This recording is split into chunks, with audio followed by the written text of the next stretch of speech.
Matrix Studio. Matrix Studio. Bonjour à toutes et à tous et bienvenue dans notre reportage de Vivatech. Aujourd'hui, on commence vraiment dans le cœur du réacteur avec ce tunnel immersif qui est signé Sanofi. Pendant tout ce reportage, on va vous montrer tout Vivatech, tout ce qu'on a aimé et moins aimé. J'ai aussi le plaisir de faire une intervention où on va parler d'innovation pour les patients et de comment les entreprises qui travaillent sur la recherche contre le cancer peuvent vraiment émerger et se retrouver au plus près des patients. Venez avec moi, c'est par ici que ça se passe. Alors si vous connaissez un petit peu Vivatech, vous savez qu'ils sont très connus pour avoir des petits robots qui circulent tout au long du salon. Donc là, il y en a un par exemple. Oh, regardez, c'est fou, c'est un robot. Ah non, mais c'est un dinosaure.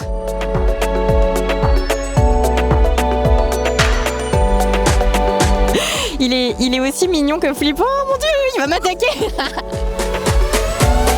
Alors là, du coup, on se rend sur la Future of Industry Stage parce que j'ai le plaisir et l'immense honneur de faire une interview ce matin. On va parler de recherche contre le cancer et en fait de comment Gustave Roussy, qui est le centre de recherche de lutte contre le cancer le plus grand d'Europe, et de comment en fait cet acteur qu'ils ont créé qui s'appelle Gustave Roussy Transfer aide et incube des startups pour justement rendre la recherche accessible aux patients qui ont un cancer. Et donc mon premier challenge, c'est de le faire en anglais, bien que j'ai une grand-mère américaine et je vais essayer de lui faire honneur ce matin. C'est vrai que ça fait longtemps que j'ai pas parlé anglais.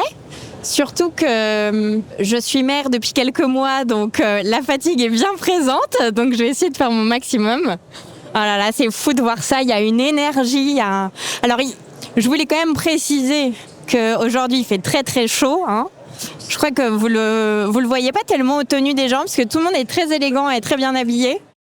Non, c'est vraiment fascinant d'être dans ce salon. Cette année, c'est les 10 ans de Vivatech, hein, donc ça fait déjà 10 ans que le salon a été créé.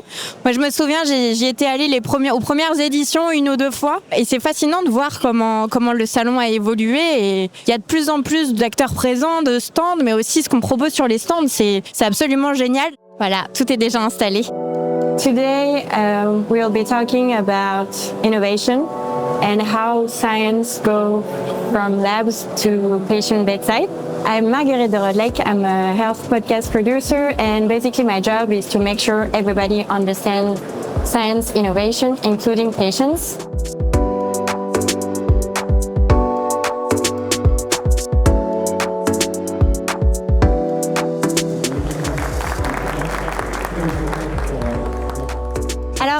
Je suis avec Christophe, Benoît et Philippe, avec qui on vient de finir l'intervention. Et je voulais leur poser quelques questions pour vous présenter un peu ce qu'ils font. Tout d'abord, Christophe, vous êtes le directeur exécutif de Gustave Roussy Transfer. Est-ce que vous pouvez nous expliquer ce que c'est parce qu'on connaît Gustave Roussy évidemment, mais on connaît moins cette entité qui a été créée. Bien sûr. Alors Gustave Roussy Transfer, c'est le bras économique armé entre guillemets de Gustave Roussy qui est en charge de l'innovation et d'accompagner finalement donc toute la recherche de Gustave Roussy vers des phases de valorisation, de création de projets, de partenariats et de start-up. Est-ce que vous avez l'habitude de faire des conférences ou en tout cas de prendre la parole comme ça en public pour expliquer en fait ce que vous faites au quotidien? Alors des conférences très généralistes comme celle-ci, non, pas vraiment, mais des congrès effectivement plus focus sur notre activité, oui, ça nous arrive effectivement donc de promouvoir nos startups, mais de promouvoir aussi la recherche de Gustave Roussy à l'occasion de manifestations un petit peu plus spécialisées. Alors justement, vous parlez de start-up, on est avec 2 cofondateurs de start-up. J'espère avoir bien expliqué ce que vous faites l'un et l'autre. Je vais réussir de le faire. En français, ce sera un peu plus simple. Mais vous, de votre côté, l'idée, c'est de créer un nouveau type de vaccin contre le cancer avec l'ADN humain, en fait. Il y a un génome qu'on appelle le dark genome en anglais qui peut servir pour guérir le cancer, c'est ça? C'est à peu près ça. C'est à peu près ça. Non, c'est pas mal. Non, alors nous, ce qu'on exploite, effectivement, c'est ce génome, ce qu'on appelle le dark genome, en référence à la matière noire des physiciens. Donc, on sait qu'elle est là, mais on ne sait pas à quoi elle sert. Et donc, dans notre ADN, donc, il y a 98% de notre ADN où on ne connaît pas sa fonction. Et donc, les chercheurs de Gustave Roussy, avec qui je me suis associé, regardent en fait quel est le rôle de ce dark genome en fait, dans la régulation du système immunitaire. et en complément, voir comment on peut restimuler notre système immunitaire avec ces éléments contre des cellules tumorales et améliorer l'efficacité d'autres traitements antitumorales, où en fait l'immunité viendrait faire le service après-vente d'autres thérapies en venant, dès qu'il y a des cellules tumorales qui se réveilleraient, serait prêt à les éradiquer. C'est de la patrouille, quoi. C'est vraiment spectaculaire, je trouve, ce genre d'innovation. Vous êtes habitués, mais je trouve qu'on nous parle tellement du cancer et on entend tellement que c'est un challenge de le guérir, que quand on entend des découvertes comme ça, on se dit qu'on est finalement au tout début de la recherche contre le cancer. Il y a encore beaucoup de choses à faire. Quand on y repense, l'ADN, enfin la structure en hélice, ça date des années 50, avec Watson et Crick, et maintenant on se rend compte qu'il y a encore des parties qu'on ne connaît pas et qu'on explore seulement. C'est absolument fascinant. Hein. Vous dites que j'ai l'habitude, j'avais beau avoir l'habitude, je trouve ça toujours aussi fascinant. Et oui, et surtout d'avoir en tête que ça sert à quelque chose, quand même, ça reste pas. C'était le thème de la table ronde, from lab to patient. C'est le sujet, quoi. C'est comment faire des belles innovations, mais surtout que ça soit pour le bénéfice des patients à la fin, quoi. Et alors, vous, c'est moins un traitement qu'une façon de procéder. Vous avez développé un ultrason qui sert à ouvrir les barrières du cerveau pour y mettre des traitements. Est-ce que, déjà, sur une échelle de 1 à 10, est-ce que c'est comme ça qu'on explique? Tout à fait. Donc nous, on développe effectivement un dispositif médical qui n'est pas une thérapie en lui-même, mais qui est un outil qui va permettre aux médicaments d'accéder mieux au cerveau.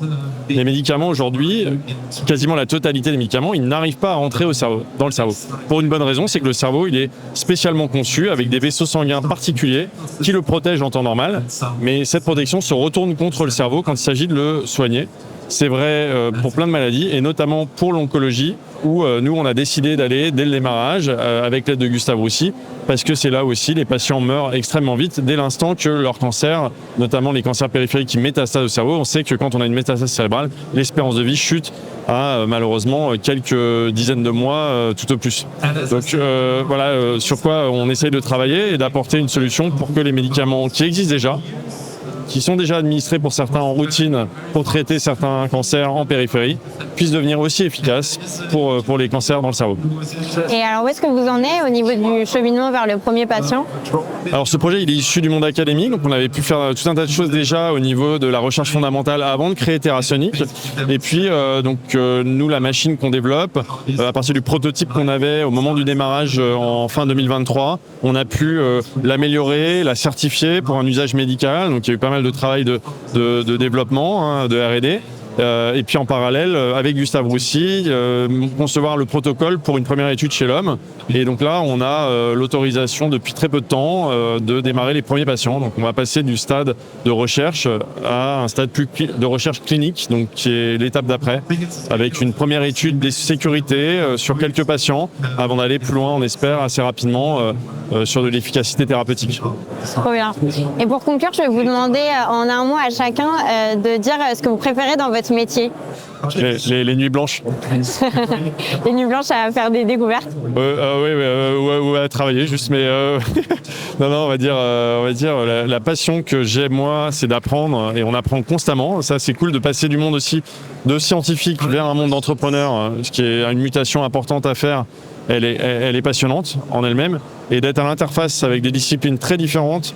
On s'ennuie jamais et c'est hyper riche. Donc là-dessus, voilà, c'est ça qui me plaît, moi.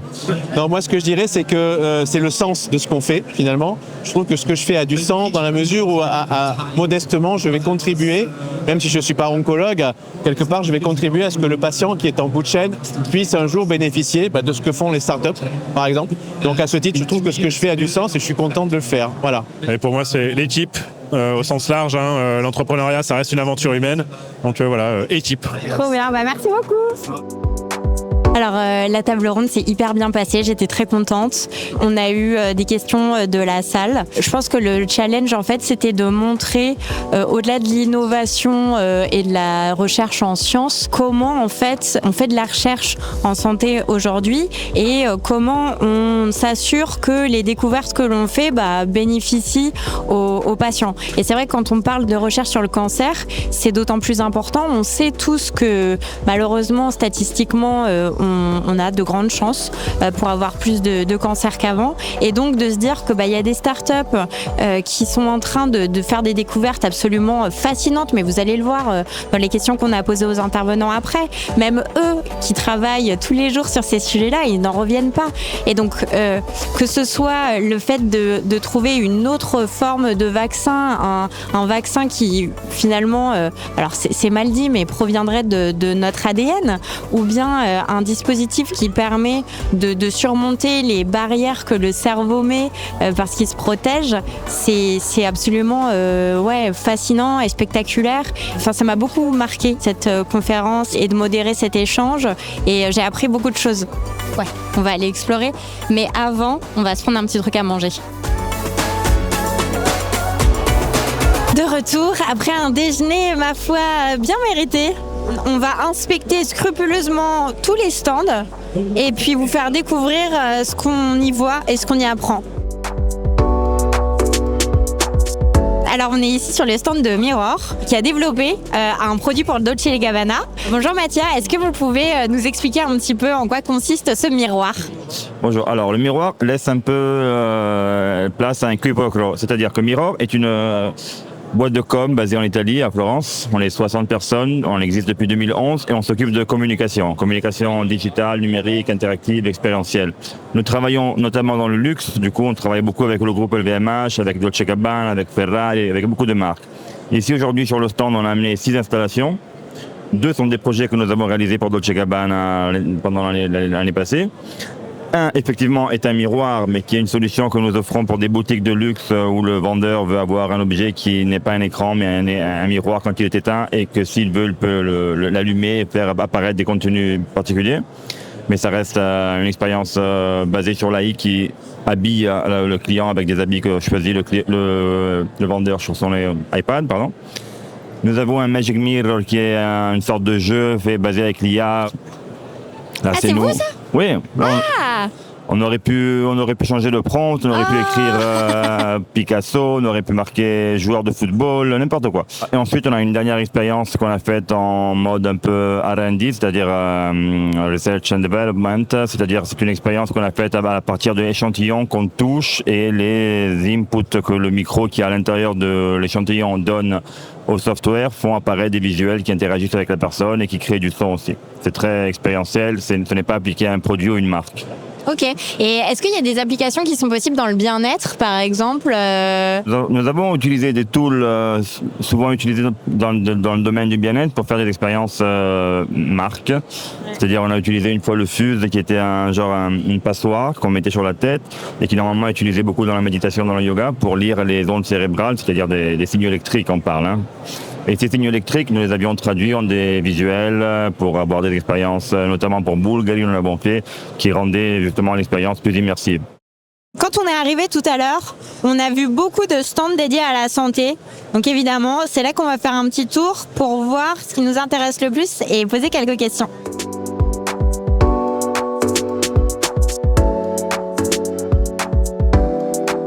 C'est de l'autre côté.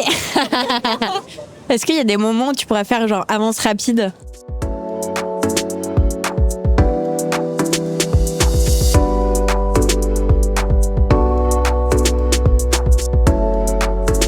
I think that's it.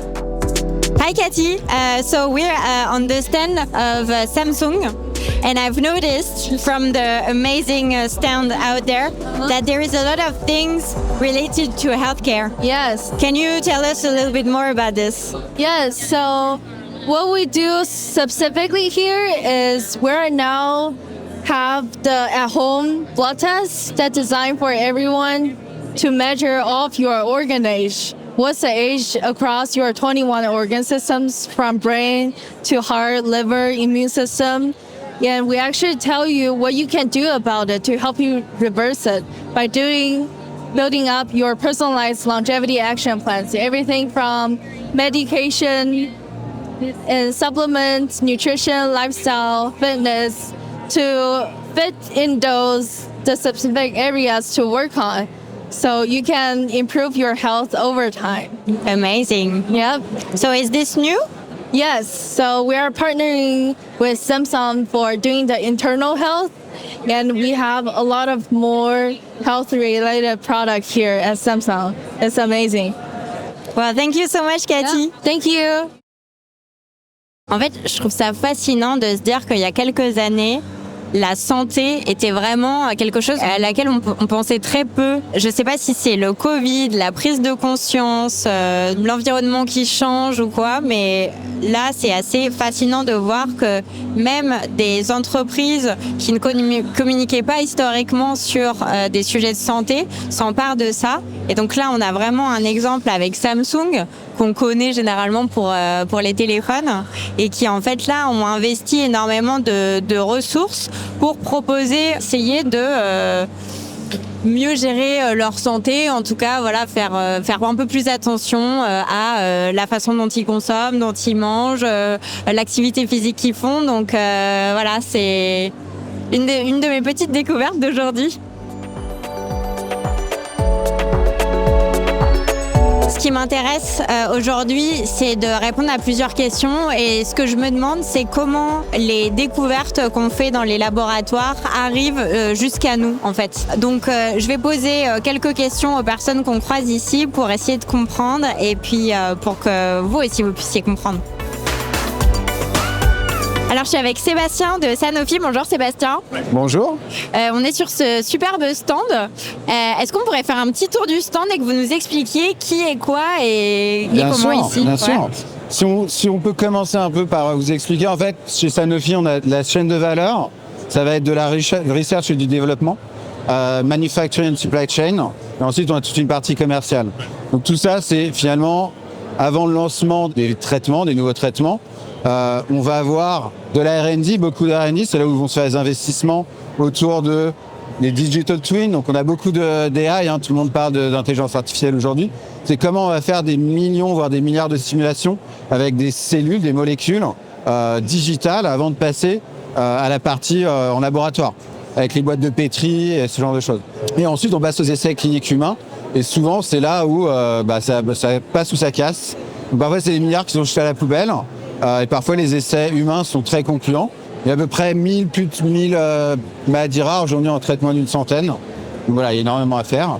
Et ensuite, on passe sur la partie manufacturing, les supply chain, où les usines vont finalement produire ces traitements, vont les packager, vont les envoyer dans le monde entier pour aller jusqu'aux patients.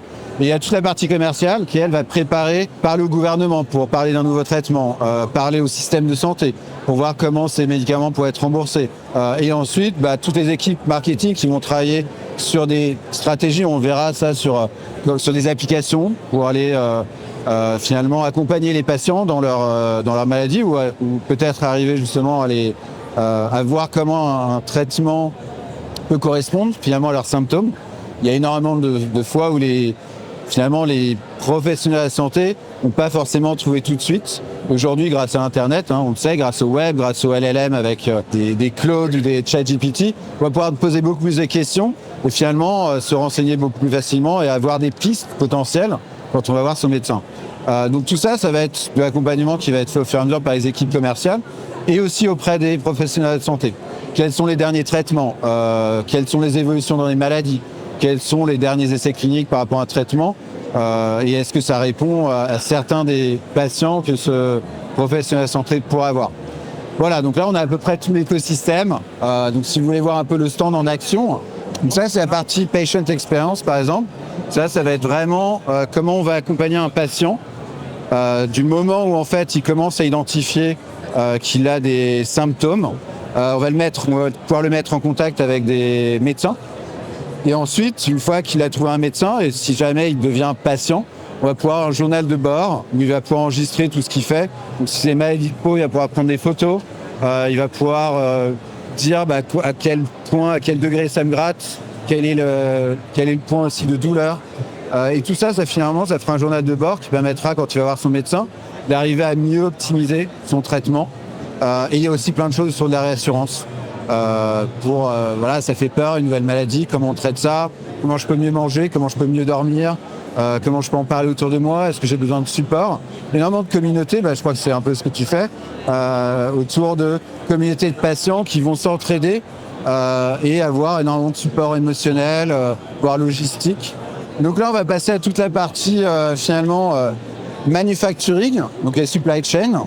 Vous allez avoir comment en fait sur le shop floor experience qui est là.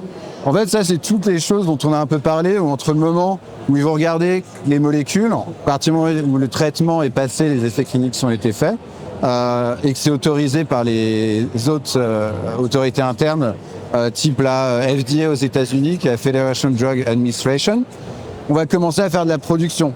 Et après la production, il y a quality control qui est très important. Et ensuite la partie packaging et ensuite la partie dispatch.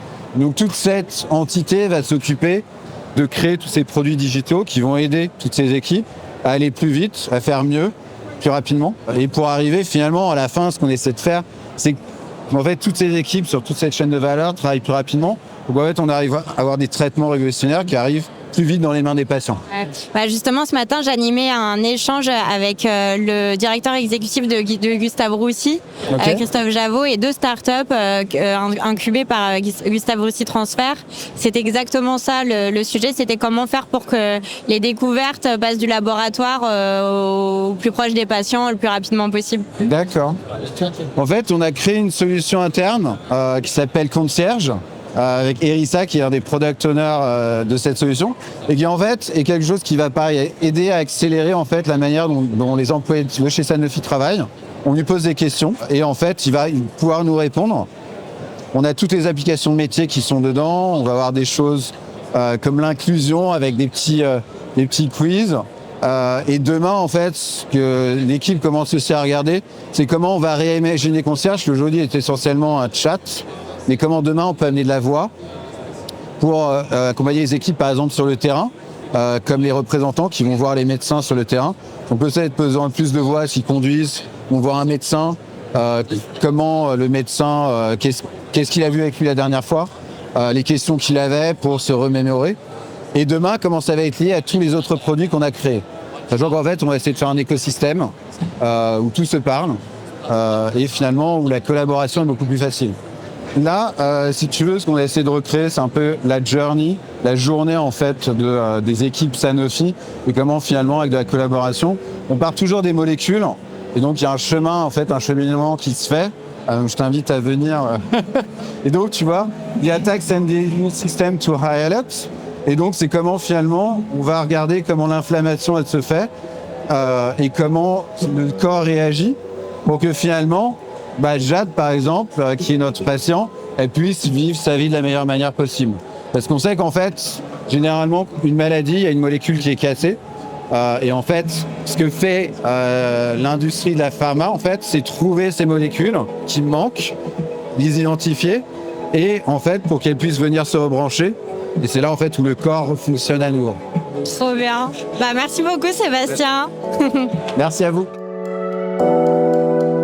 On arrive donc à la fin de ce petit reportage qu'on a tourné pour vous pour les 10 ans de Vivatech. On a appris beaucoup de choses. Quand je dis on, c'est évidemment moi, mais aussi Lily, la personne qui est derrière cette caméra. J'espère que vous avez pu avoir un aperçu de ce que c'était que Vivatech cette année. On voit qu'il y a beaucoup de sujets quand même qui sont autour de la santé. On a pu aussi répondre à certaines questions que moi j'avais en tête, c'est-à-dire comment en fait on fait une fois que les scientifiques ont des idées d'innovation pour les patients, comment on les fait passer du laboratoire jusqu'à nous. Mais aussi on a pu voir que d'autres marques qui n'étaient pas identifiées comme marques qui étaient influentes dans le secteur de la santé initialement, on a pu voir comment elles s'emparent de ces sujets-là et comment elles proposent des choses comme ça aux consommateurs aujourd'hui. Donc voilà, je suis assez contente. J'espère que vous aurez appris autant de choses que moi. Ça m'a donné beaucoup d'idées d'épisodes aussi pour cheminement. Donc j'ai envie de vous dire affaire à suivre.